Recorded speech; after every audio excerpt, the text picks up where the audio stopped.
மிகச்சிறப்பாக வந்திருக்கிறது. படையாண்ட மாவீரன்ல அப்புறம் சண்டை இல்லாமல் எப்படி?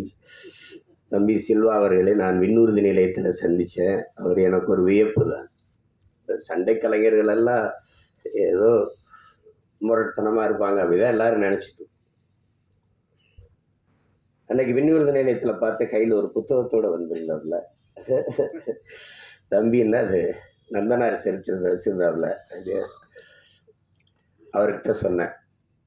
இதுக்கு முன்னாடி நாங்கள் எங்கள் அப்பா மணிவண்ணன்ட்ட வேலை செய்யும்போது சூப்பராக அவர்கள் அதில் நடன சண்டை இயக்குனராக இருப்பாங்க. நாங்கள் ரொம்ப அன்பாக இருப்போம்.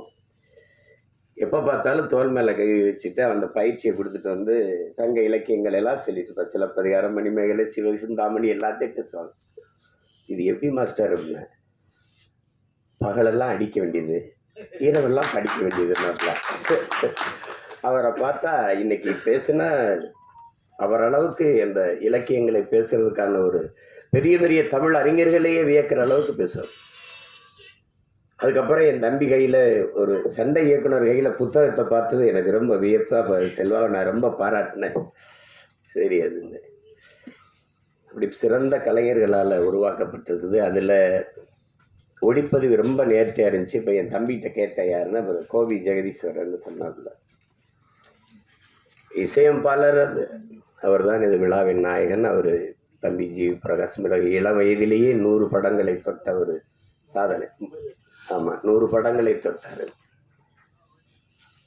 அப்போ அது அசூரன் படம் படத்தை பார்க்கும்போது அதன் பின்னணி இசை மிகச்சிறப்பாக செய்திருப்பார். அந்த காட்சிகள், அது அந்த சண்டை காட்சிகள் இதெல்லாம் நகரும்போது அந்த வயதில் இவ்வளவு ஆளுமையாக அவர் செய்கிறது ரொம்ப திறமை. அப்போ நானும் என் தம்பி மாதவனும் நடித்த ஒரு படம் இருக்குது. அது அந்த படத்தில் அப்போ தான் இவரை நேரில் சந்திக்கிறேன். இசை இவர் தான், அந்த ஜி பிரகாஷ் தம்பி தான். அப்புறம் நாங்கள் ரொம்ப நெருக்கமானது காரணம் மொழிப்பற்று, இனப்பற்று, இனமான உணர்வு தான். ரொம்ப நெருக்கமாக இருந்தோம். அப்புறம் அவர் பாடல்கள் எல்லாரும் செஞ்சிருவாங்க, பாடல்களை எல்லாரும் செஞ்சிருவாங்க. ஆனால் அந்த திரைக்கதை நகர்வுக்கு பின்னணி இசை கொடுத்து அதை தூக்கி நிறுத்துறதுங்கிறது பேராற்றல். அது இந்த நிலத்தில் நம்முடைய இசை இறைவன் அப்பா இளையராஜாவுக்கு இணையாக இன்னும் எவனும் பிறக்கலை. அதுக்கப்புறம் அந்த தலைமுறையில் தம்பி ஜி பிரகாஷ் ஒரு பெரிய கெட்டிக்காரர் என்பதை யாரும் மறுக்க முடியாது. அப்படி ஒரு சிறந்த படைப்பாளர்களால் உருவாக்கப்பட்டிருக்கு. இதில் பின்னணி இசை ஷாம் அவர் செஞ்சுருக்காங்க. அவங்க ஏற்கனவே நான் சில படங்கள் பார்த்துருக்கேன். சிறப்பாக செய்யக்கூடிய ஆற்றல் பெற்ற கலைஞர்கள். இதில் என்னுடைய தம்பி கௌதமன் இங்கே படைப்பாளி என்பதை தாண்டி என்னுடைய பாசத்திற்குரிய தம்பி. ஏன்னா எங்கள் அப்பா வடைமலைக்கும் எங்கள் அம்மாவுக்கும் நான் மூத்த மகன். எனக்கு பின்னாடி தான் கௌதமம், லெலின் எல்லாம். இப்போ அந்த அடிப்படையில் தான் நான் இதை நாளைக்கு வைக்க முடியாதா, எனக்கு நான் வெளியூரில் இருக்கேனே, ரொம்ப வேலையாக இருக்கேன்னு. இல்லை, நீங்கள் வரணும், இருக்கணும், அவ்வளோதான் வச்சுட்டாப்புல. சரி, எடா பெரியது, எல்லா வேலையும் விட்டுட்டு அவசரமாக நிறுத்தி பிடிச்சி நான் எல்லோரும் வந்திருப்பாங்களே, கொஞ்சம் தாமதமாகறமேன்னு ரொம்ப வருத்தமாக இருந்தது. அதுக்கு உங்கள் எல்லார்ட்டையும் நான் என் வருத்தத்தை தெரிவிக்கிறேன். கொஞ்சம் வர நேரம் ஆயிடுச்சு. கௌதமன்ட்ட இங்கே பாராட்டி எல்லாரும் பேசுகிறது மாதிரி அவர் எந்த ஒரு வேலையும் ஈடுபாட்டோட செய்யக்கூடிய ஒரு தம்பி. அவரோட நான் மகிழ்ச்சி படம் நடித்தேன். தம்பிக்காக தான் நடித்தேன். அப்புறம் அங்கே எங்கள் தயாரிப்பாளர் இருக்கிறாங்க மணிவண்ணன். அது எங்கள் எல்லார் மேலேயும் பேரன்பு. குறிப்பாக என் தம்பி கௌதம் மேலே அவருக்கு என்னை போலவே நேசித்து நிற்கக்கூடிய ஒரு பெரிய உறவுக்காரர் அவர். எங்கள் எல்லாருக்குமே கொடை அவர் தான். நாங்கள் ஒரு கூட்டம் நடத்தினா இருந்தாங்க வந்து கொடுத்துட்டு போயிடுவார். 50,000 வச்சுக்கிறோங்க, 1,00,000 வச்சுக்கிறோங்க. அப்படி உறவினுடைய பிணைப்பு. அப்போ அதில் அப்போவே பார்த்து தம்பியுடைய ஈடுபாட்டை, அவனுடைய படைப்பின் ஆற்றலை ஆட்டோ சங்கரை நான் ரொம்ப பின்னாடி தான் பார்த்தேன். மக்கள் தொலைக்காட்சியில் தொலைக்காட்சி உருவாக்கத்தில் நாங்கள் அந்த குழுவில் இருந்து எங்கள் ஐயா கூட, எங்கள் ஐயாவுக்கு ரொம்ப நெருக்கமான ஒரு இல்லை, அதில் என் மேலே பேரன்பு. அதில்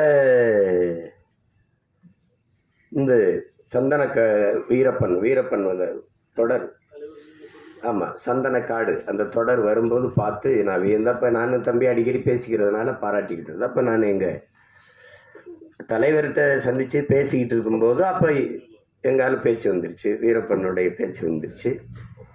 அப்போ பேச்சு வரும்போது அவருக்கு அவர் மேலே பெரிய மதிப்பு, வீரப்பனார் மேலே பெரிய மதிப்பு. அது காரணம் அது என்கிட்ட சொன்ன வார்த்தையை நான் பதிவு செய்கிறேன். நம்ம இனத்தில் அந்த இடத்துல ஒரு வீரன், அந்த இடத்துல ஒரு வீரன், அதனால எனக்கு அவரை ரொம்ப பிடிக்கும் அப்படின்னு. அவர் கண் பார்வை கொஞ்சம் மங்கிருச்சு அப்படிங்கிறது அப்போ அவருக்கு சொல்லப்பட்டிருக்கு. அப்போ அது இங்கே அழைச்சிட்டு வந்து இங்கே மருத்துவம் செஞ்சிடலான்னு தான் அதுக்கு பெருமுயற்சி எடுத்தவர் எங்கள் தலைவர். அதை கொடுத்து ஒப்படைக்க சில ஆளுகள்கிட்ட கொடுத்தது, அந்த செய்தி கசிஞ்சு அது உளவுத்துறை வந்து ஈழத்தமிழில் உள்ளே போய் பேசி அது பெரிய திரைக்கதை நடந்துச்சு. அந்த துயரம் நடந்துச்சு. எப்படி இறந்தாருன்னு கேட்டபோது நீங்களும் தெரிஞ்சுக்கணும்ல அந்த அதில் சுற்றுலா ஒன்றும் சொல்லலை, செய்யலை. உறவுக்காரர்கிட்ட அவருக்கு வழக்கமாக கொடுக்குற இடத்துல மோரில் விஷத்தை கலந்து கொடுத்து கொண்டுட்டாங்க. அது ஆங்கில படம் போல் இருக்கும் பாருங்க. எல்லாரும் மோரை குடிச்சிடுறாங்க. குடிச்சிட்டு போய் அந்த ஓடையில் வாய் கழுவ போகும்போது ஏதோ இருக்குது இதில் மயக்கமாக வருது, இதை குடிச்சிடாதீங்கன்னு சொல்ல திரும்பும்போது நம்மளால் குடிச்சிட்டு இருந்துறாப்புல. இது எப்படி இருக்கு பாருங்க. இறந்து 2 நாள் கழித்து ஒரு ஆடு மேய்க்கிற சிறுவனை அனுப்பி பார்த்துட்டு செத்துட்டாருன்னு உறுதி செஞ்சுட்டு போனதுக்கு பிறகு மீசையெல்லாம் வெட்டி வண்டியில் ஏற்றி ஆட்டு ரத்தத்தை தெளித்து சுட்டு நாடக குழுவுக்கு இது ஒன்று புதுசு இல்லையே அப்படி சொல்லப்பட்டதான். அப்போ அது சொன்னவொன்னே நான் நினச்சேன், கிட்ட நெருங்கி இருக்க முடியாது, இல்லைன்னா இப்படித்தான் கொண்டிருக்க முடியும்னு சொல்லிட்டு சொன்னாங்க. அப்புறம் அப்பப்போ நேரம் கிடைக்கும்போது கொஞ்சம் நேரம் அந்த தொடரை பார்க்குறேன், மறுபடியும் முழுசாக பார்க்க முடியும்போது அப்போ தான் நான் தம்பி கௌதமனே என் தலைவருக்கு சொல்லி தம்பி தான் அதை எடுத்திருக்கிறார் அப்படின்னா, அப்போ முழுமையாக பார்க்குறதுக்காக நான் வந்து என்னுடைய அன்பு சகோதரன் என்னுடைய ரத்தம் வேல்முருகன் அவர்கிட்ட பேசி தம்பிக்கிட்ட பேசி அந்த மொத்த தொடரையும் வாங்கி பெட்டியில் வச்சு அப்புறம் அனுப்பி வச்சேன் தலைவருக்கு. அதில் கௌதமன் எவ்வளோ பெரிய படைப்பாற்றல் கொண்ட ஒரு படைப்பாளி என்பது அது தெரியும். அதுக்கப்புறம் இப்போ படையாண்ட மாவீரா கண்ணன் அவர்கள் சொன்னது மாதிரி என் மேலே தனிப்பட்ட அன்பு கொண்ட என் அண்ணன் காடுவெட்டி குரு அவர்கள், எங்கள் 2 பேரையும், நான் ஒரு திசை அவர் ஒரு திசை, நாங்கள் அவர் இந்த வட பக்கம் நாங்கள் தென் பக்கத்தில் இருந்த பிள்ளைகள். ஆனால் 2 பேரை இணைத்தது எங்கள் தமிழ், அந்த இன உணர்வு, மான உணர்வு, எல்லாவற்றுக்கும் மேலாக உலகத்தமிழ் பேரினத்தை இணைக்கிற பெரும் காந்தமாக இருக்கிற எங்கள் தலைவன் பிரபாகரன். 2 பேர் தான் எங்களை இணைச்சது. இப்போ நம்ம அவரை மாவீரர் என்று போற்றி கொண்டிருக்கிறோம். அவர் சொல்றாரு, உலக தமிழனுக்கு ஒரே ஒரு தலைவன் தான்டா, அது என் தலைவன் பிரபாகரன் தான் பேசுறது இருக்கு. நான் கூட என்னுடைய தனிப்பட பதிவில். அப்போ நாங்கள் எப்போ பார்த்தாலும் நாங்கள் பொங்கு தமிழில் சந்திப்போம். எங்கள் ஐயா அது அறக்கட்டில் இருக்குது, அந்த தியாகராய நகரில், அங்கே தான் நாங்கள் எல்லாம் சந்தித்து பழக்கம். எங்கள் ஐயா என் மேலே வச்சுருந்த அன்புக்கு ஒரே ஒரு சான்று சார், எங்கள் ஐயா மருத்துவர். பெரிய அப்போ நான் கட்சி ஆரம்பிக்கல, திரைப்பட இயக்குனர் தானே. சட்டமன்ற உறுப்பினர்கள் தலைவர்கள்லாம் பார்க்க வந்திருப்பாங்க. நானும் ஒரு ஓரத்தில் உட்காந்துருப்பேன். ஐயா வர சொல்லிட்டாங்க பார்க்கணுன்ட்டு. நேராக வருவாங்க, வாங்க அப்படின்னு என் கையை பிடிச்சி உள்ளே கூட்டிகிட்டு போயிடுவாங்க. இருக்கிற எல்லாருக்கும் ஒரு வியப்பாக இருக்குங்க, யார் அந்த பையனை பிடிச்சி கூட்டிகிட்டு போகிறாங்க. அப்புறம் போய் பேசிட்டு நான் வந்த பிறகு மற்ற ஒவ்வொருத்தராக சந்திப்பாங்க. அதில் எங்கள் ஐயா என் மேலே வச்சுருந்த அந்த பற்று இன்னைக்கு வரைக்கும் எனக்கு நெகிழ்ச்சியாக இருக்குது. அப்போ அந்தப்போ நான் எங்கள் அண்ணன் காடுவெட்டி குரு இருப்பாங்க. அப்போ நிறைய பேசுவோம். அப்போ அந்த நேரம் ஈழப்ப சிக்கல்களை பேசுவோம், தலைவரை பற்றி பேசுவோம், மொழி குறித்து பேசுவோம், போராட்டம் குறித்து பேசுவோம். அப்போ தான் நாங்கள் தமிழ் பாதுகாப்பு இயக்க வச்சு மொழி மீட்சிக்கு பாடுபட்டோம். இல்லைன்னா 85 வயசில் தமிழை தேடி ஒரு தலைவன் இந்த நாட்டில் நடந்து போகிறாரு தெருவில்லைன்னா அது எங்கள் ஐயா மருத்துவர் ராமதாஸை தவிர அவர் இருக்க முடியாது. அப்படிப்பட்ட அன்பு என் மேலே எங்கள் அண்ணன் காடுவெட்டி குரு அவர்களுக்கு. என் தம்பி சொன்ன அந்த மருத்துவமனை காட்சியில் நான் அவர் மருத்துவமனையில் மருத்துவம் எடுத்துக்கொண்டு இருக்கும்போது அவரை பார்க்குறதுக்கு சென்று பார்க்க முடியல. அவர் சிறப்பு சிகிச்சை பிரிவில் இருந்தார். அது இன்னும் என் கண்ணுக்குள்ளே இருக்குது. அவ்வளோ பெரிய ஒரு தனி மனிதன் அப்படிங்கிறது, எல்லாராலையும் ஒரு மனிதன் நேசிக்கப்படுறது ரொம்ப கடினம். குருனா ஒரு நிமிர்வு, குருனா ஒரு தினசுறது, ஒரு வீரம், ஒரு அச்சம் தெரிச்சு பறக்கும். அதாவது அது அப்படி ஒரு ஆள் அவர். இயல்பான மனிதன், பெரிய இலக்கியம் அப்படி அப்படி பேசுறது, அந்த மாதிரி பேசுறது இயல்பாக தான் பேசுவார். ஆனால் ஒவ்வொரு வார்த்தையிலையும் அந்த பாசம் இருக்கும், அன்பு இருக்கும். அப்படி ஒரு நெருக்கமான எங்கள் அண்ணன். அவர் வீட்டில் வரவேற்பு அறையில் மாட்டப்பட்ட ஒரே படம் எங்கள் தலைவன் பிரபாகரன் படம் தான். அதை என் தம்பி அந்த படத்திலே பதிவு பண்ணியிருக்கிறாப்புல. ஆனால் தனிக்கு அதை விட்டுட்டது. தலைவர் படம் வர்றதுன்னா நாங்கள் சோறுட்டியில் ஓட்டாலே கிழிச்சு போட்டு போகுது. ஆனால் அதை விட்டுட்டது. அது என்னன்னு தெரியல. நான் கூட சொல்லுவேன், படத்தை பார்த்து எப்படி பயப்படல, அவர் படையை பார்த்து எப்படி அப்படின்னு. 3ஆம் உலகப் போர் இனிமே வருதுன்னாங்க. அதெல்லாம் இல்லை, நாங்கள் 3ஆம் உலகப் போரை செய்த இனத்தின் மக்கள். ஏன்னா ஒரு தலைவனை ஒரு இனத்தை அழிக்க உலகம் முழுமைக்கும் படையை திரட்டி வந்தது எங்களை 22 நாடுகள் சேர்ந்து பிரபாகரன் என்கிற ஒரு தலைவனின் படையை எதிர்த்து போரிட்டு இருக்கு. அப்படின்னா இது உலக போரா இல்லையாங்கிறது நீங்க தான் முடிவு எடுத்துக்கணும். அப்படிப்பட்ட ஒரு அண்ணன் என்னுடைய காடுவெட்டி குரு அவர்கள். குருன்னா மானம், வீரம் எல்லாம் சேர்ந்துதான் அந்த ஒரு மகன் அவர். அப்போ இங்கே பேசியவர்கள்லாம் சொன்னாங்க பாருங்க, பணமா இனமானா இனத்தின் பக்கம் நிற்கக்கூடிய ஒரு வீரன், ஒரு தமிழன் அவர். அப்போ அப்படித்தான் நீங்கள் மண்ணை காக்கிற போராட்டத்தில் எதற்காகவும் மண்ணை விட்டு கொடுக்காதான் மாவீரனாக இருக்க முடியும். அதே தான் எங்கள் தலைவருக்கும். என் தாய் நிலத்தை இன்னொருத்தன் அடிமைப்படுத்தி ஆள அனுமதிப்பவன் எப்படி வீரனாக இருக்க முடியும்? என் தாயின் மடியில் இன்னொருத்தன் தலை வைத்து படுக்க எந்த மகன் சம்மதிப்பான்? அந்த உணர்வின் எழுச்சி தான், அதுதான் புரட்சியாகவும் போராட்டமாகவும் வருகிறது. அதை சிலர் என்ன பண்ணாங்க, இது கலவரம், தேவையில்லாத போராட்டம், இது வெட்டி வேலை, இப்படி பேசுறதுக்கு அதை என் நம்பி உணர்வு பூர்வமாக அதை எடுத்துரைச்சேன். அது பார்க்கறவனுக்கு தான். வெள்ளக்காரனுக்கு காந்தியே பயங்கரவாதி தான், காந்திக்கு பகத்சிங் கூட தீவிரவாதி தான். இப்படிதானே இருக்குது. இப்போ எங்கள் பார்வையில் எங்களுக்கு எங்கள் தலைவன் பிரபாகரன் யாரு, எங்களுக்கு எங்கள் அண்ணன் காடுவெட்டி குரு யாருங்கிறதா நீங்கள் எப்படி பார்க்குறீங்க? நீங்கள் வீரப்பனையே இன்னும் மாயாவி சந்தல கடத்தல்காரன் திருடன் தான் நீங்கள் கற்பிச்சிங்க. எங்களுக்கு அவன் வனக்காப்பாளன், பிரபாகரன் இனக்காப்பாளன், அப்படிதான் நாங்கள் பார்ப்போம். அப்போ அதுதான் நாங்கள் எழுப்புகிற கேள்விக்கு இங்கே எவரிடத்தில் பதில் இருந்தது? சந்தன கடத்தல் வீரப்பன், சரி கடத்தினார், என்ன பண்ணார்? சந்தனக்கட்டையை வெட்டி வித்தார். யானைகளை கொன்று தந்தங்களை கடத்தி வித்தார். வித்தவர் காட்டுகள் இருந்தார், வாங்கினவன் எங்க இருந்தான்? வித்தவனையே பல 100 கோடி செலவழிச்சு பல ஆயிரம் காவல்துறை படைகளை அனுப்பி தேடி போனீர்களே, வாங்கின ஒருத்தனை கூட கைது செய்யலையே, என்ன பதில் இல்லை? ஏன்னா வாங்கின புறம் அதிகாரத்தில் இருந்தான். அப்ப எங்க பக்கம் இருக்கிற நியாயங்களை எடுத்து பேசணும் இல்லையா? அதுதான் இந்த படையாண்ட மாவீரா பேசுது. அதுல அதை என்னுடைய தம்பி மிக நேர்த்தியா செய்வார். என்னுடைய தம்பி கௌதமன் அது மிக நேர்த்தியா செய்வார். அதற்கு துணையா என்ன அருவியல் இளவல் பாலமுரளிவர்மன், அவனுடைய உரையாடல் மிகச்சிறப்பாக இருக்கும். அது எந்த காலத்திலையும் சந்தன காடுக்கும் அவன்தான் உரையாடல், ஆட்டோ சங்கருக்கும் அவன்தான் உரையாடல். இப்ப வன்னியர்கள் எல்லாம் அக்கினியிலிருந்து நெருப்பிலிருந்து பிறந்தவர்கள் அப்படின்னு எனக்கு கூட சொல்லுவாங்க. இதெல்லாம் என்ன சினிமா, நம்பும்படியா இருக்கு, நெருப்புல இருந்து யாராவது பிறக்க முடியுமான்னு. அது நம்ப முடியாதுல்ல, அது நம்ப முடியாம கூட இருக்கலாம். ஆனால் நாங்கள் நெருப்பாக பிறந்தவர்கள் என்பதை யாரும் மறுக்க முடியாது. அதை இந்த படத்துல வசனமா உரையாடலா என் தம்பிகள் பதிவு பண்ணியிருக்கிறாங்க. தமிழன் ஒரு நெருப்பு, பெரு நெருப்பு. அநீதியோ அச்சமோ அடக்குமுறையோ அண்ட விடாத அளவிற்கு ஒரு பெருநெருப்பாக வாழ்ந்த மறவர் கூட்டம் தான் தமிழர்கள். இங்கே பேசிய என்னுடைய தம்பி பேரரசு, எங்கள் அண்ணன் சேகர் அவர்கள்லாம் பேசினார். மொழி குறித்து, மற்றவர்கள் நம்மளை இழிவாக பேசுறது குறித்து, மொழி உணர்வற்று போகிறது. இப்போ பேச்சு வழக்கில் பழகிருச்சு எல்லாருக்கும். இப்போ சரி ஆங்கில சொற்களை கலந்து பேசி நம்ம ஒத்துக்கிறணும், நம்ம இனம் அழிந்துட்டது. நம்ம இப்போ தமிழ்நாடுன்னு பேர் வச்சிருக்கோம். இது தமிழுக்கும் தமிழருக்கும் சுடுகாடாக மாறி இருக்கிறது. தமிழ் இறந்துச்சு. தமிழை கொன்றவர்கள் தமிழர்கள் தான். தாய்மொழியை அழிய விட்ட ஒரு இனம் வரலாற்றில் வாழாது. வாழ்ந்ததா செய்தியே இல்லை.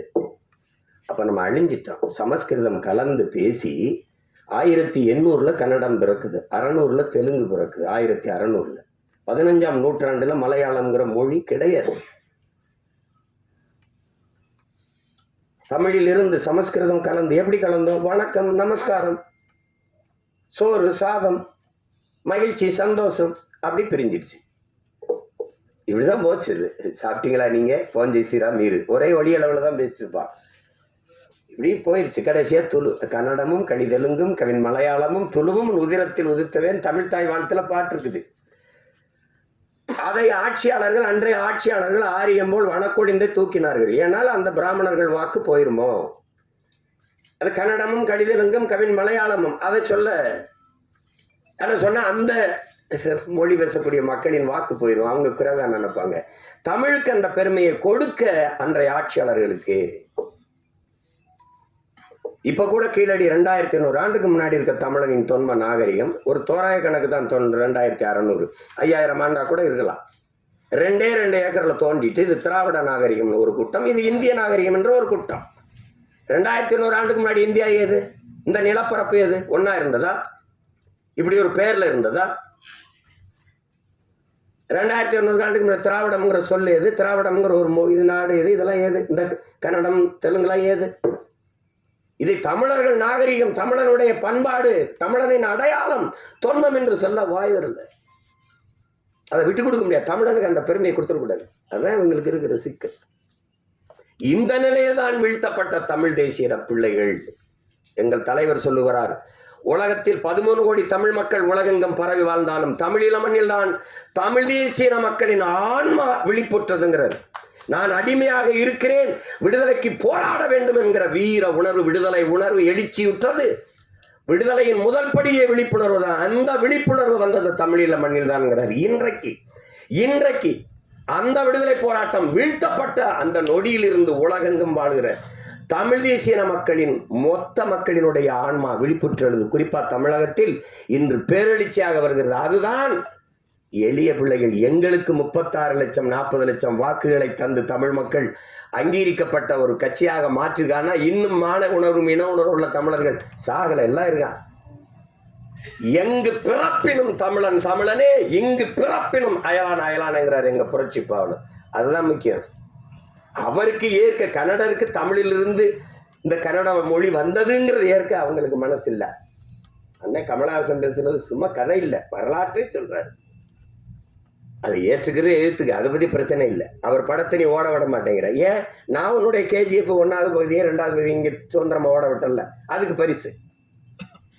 இப்போ நீ தான் கிழிக்க முடியும், எங்களுக்கு கிழிக்க முடியாதா? நீ தான் தடுக்க முடியும், எங்களுக்கு தடுக்க முடியாதா? முடியும், ஆனால் நாங்கள் செய்யல. ஏன்? தமிழனின் பேரன்பும் பெருந்தன்மையும் மாண்பும்.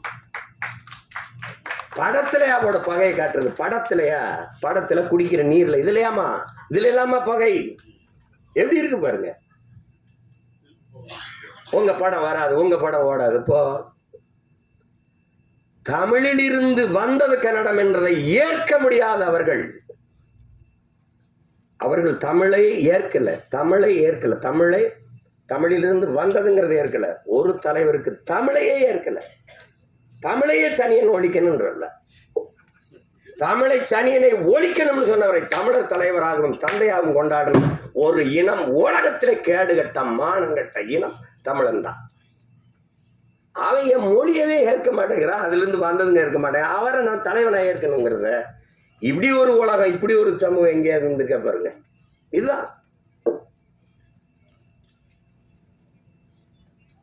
இது.